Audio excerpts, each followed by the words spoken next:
As a gender diverse teenager, I would wear dresses and skirts, presenting as a man, because that's how I felt most comfortable. And one day I was walking through a busy shopping street and full of shoppers, and a lady took it upon herself.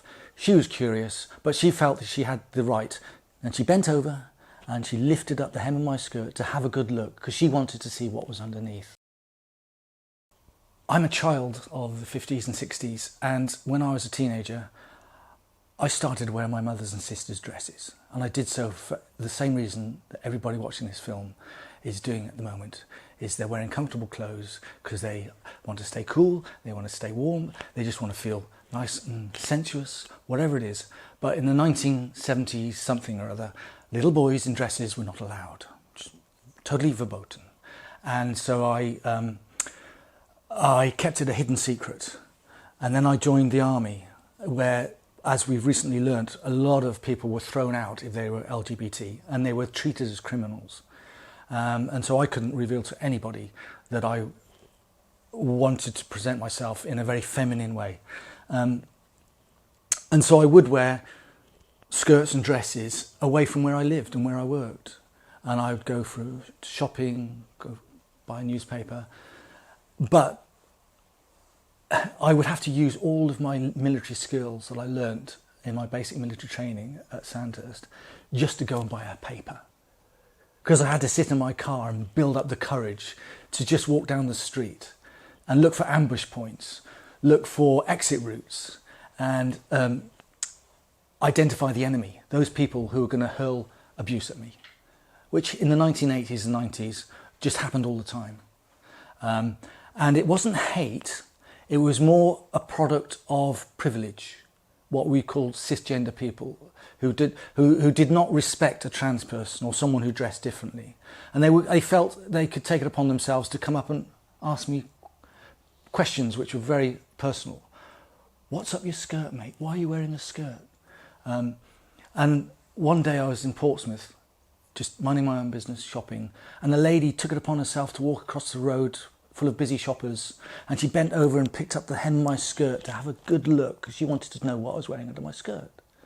Now that is totally out, you know, that's a criminal act now. Kids on bikes, because they knew that they could get away, ride by and call me an effing tranny or a she-he or any of these derogatory terms, and then they're gone.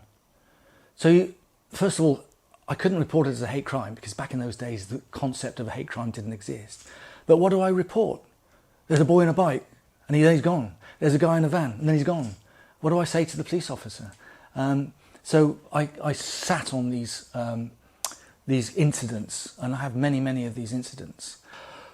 But I'm confronted by the modern world of hate crime, which is different. And it's different for various reasons. One is the internet. The other is the Equalities Act, 2010. The internet allows a lot of those people who would come up to me on the street, they now know they can't do that. The culture has moved on. But what they do is they go onto the internet, onto chat rooms and social media, and hide behind daft-sounding pseudonyms, and then hurl the abuse, because they know that they mostly get away with it. But there are barriers which they cross, and then they get convicted under the Communications Act.